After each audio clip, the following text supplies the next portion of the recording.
At eto na nga mga insan, matindi pa to sa lahat ng matindi.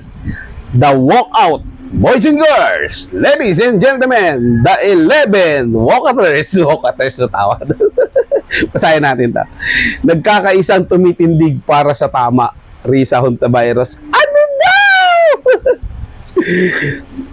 Nagkakaisang tumitindig para sa tama. Baka naman para sa may tama. May tama ka talaga, Risa. Hindi pagtindig yung ginagawa nyo. Dahil kung naninindigan kayo para sa tama, ipaalam nyo sa taong bayan kung sino ang tunay na leader sa nangyaring nakawan sa flood control. Diyan ako maniniwala na para kayo sa tama. Hanggat hindi nyo ginagawa yan, dun pa rin kami sa paniniwala para kayo sa may tama. Lakas ng tama mo talaga, Riz.